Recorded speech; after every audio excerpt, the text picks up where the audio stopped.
A lot of the questions submitted centered around the topic of leash reactivity. The questions were along the lines of, my dog lunges and barks aggressively anytime she sees another dog, or my dog lunges on leash and jumps repeatedly up and down when another dog walks by. This is a very common problem that dog owners face. So, first and foremost, you are not alone. And because so many of the questions centered around this topic, I thought I'd make a video that talked about leash reactivity in general. When I say leash reactivity, I mean behaviors like lunging, barking, growling, snapping, and those defensive displays that your dog might show on leash. However, reactivity is different from aggression. For example, I know a lot of dogs who behave in a very aggressive-looking manner while on leash, but are actually quite social with other dogs or people. You can certainly have a dog who is leash reactive and aggressive. However, a lot of leash reactivity is simply a display when a dog is frustrated and wants to say hi, or when a dog is nervous and wants the other dog to go away. I have seen incidences of true aggression as well, where a dog does harm to the other dog, and thankfully that is really rare. It is very important to separate the topic of aggression from the topic of leash reactivity.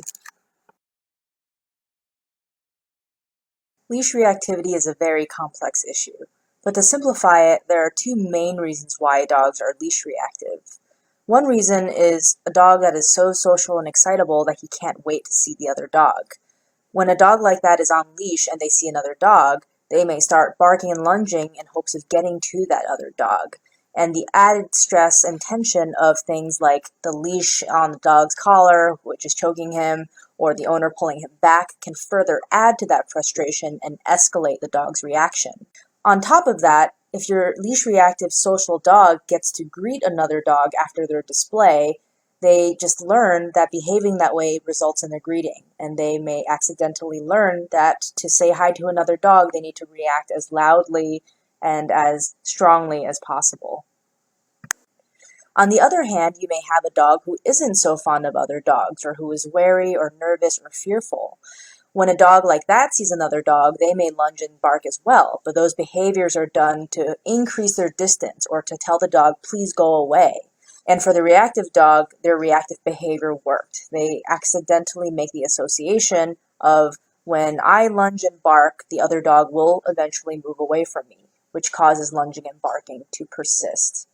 As I mentioned, leashes can exacerbate the problem because if you already have frustration or fear in that reaction, if a dog only has a 6-foot radius to respond and you're pulling against the leash and the collar is choking them and the person is pulling back and yanking, or maybe you're frustrated and yelling, I completely understand that, but it can add to the stress and tension of the overall situation and your dog can react more.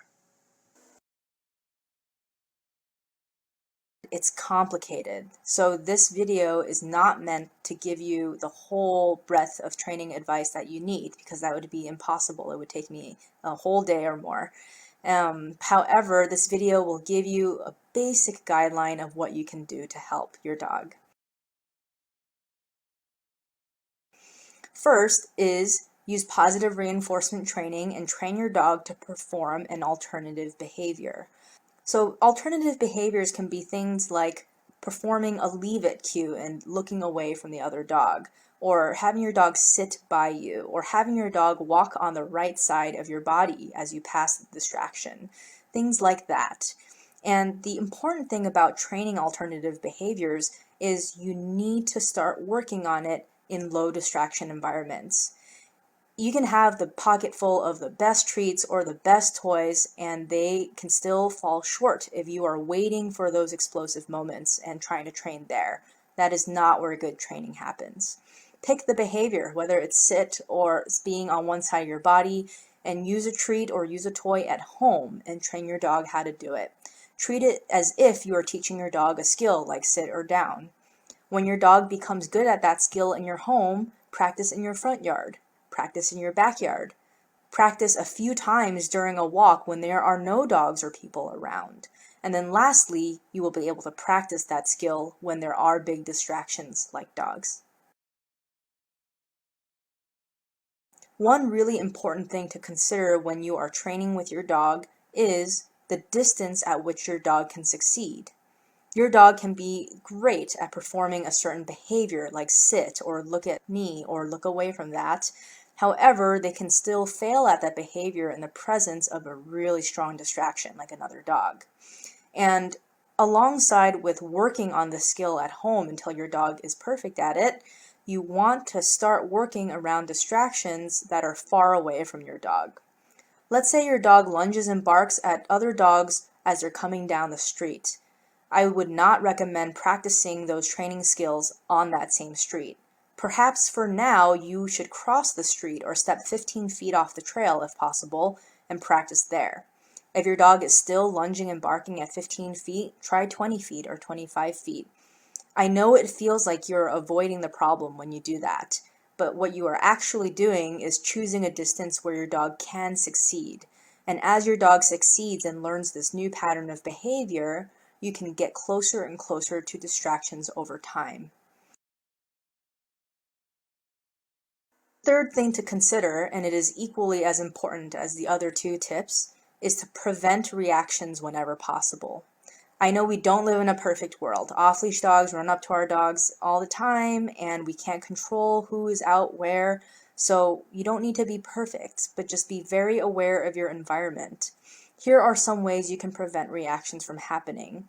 One thing I do, even with my dog who's not reactive, is if I see a dog coming down a narrow sidewalk, I will cross the street and I will go walk on the other side of the street. It's just much less stressful for me.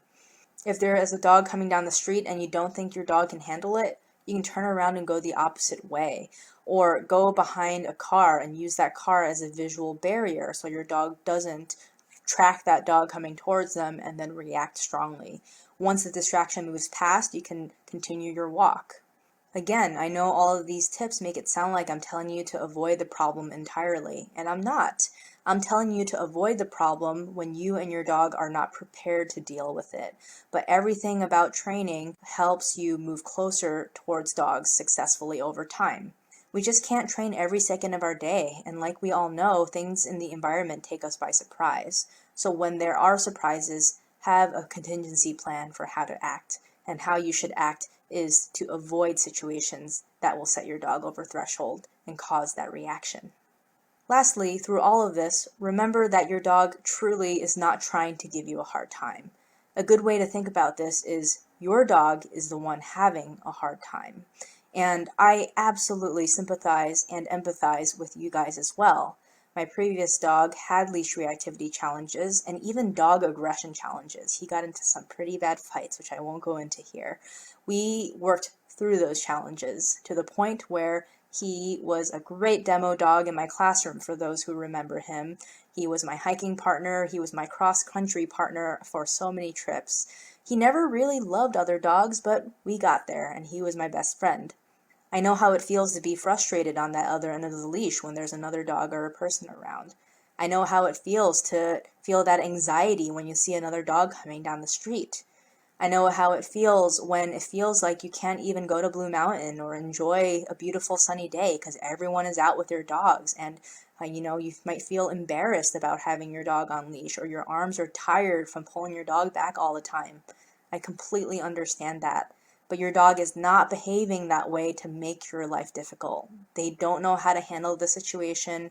Your dog is equally as overwhelmed or even more overwhelmed than you are. Because hopefully these tips will help you on your way to getting the behaviors you want and helping you and your dog find peaceful solutions for leash walks.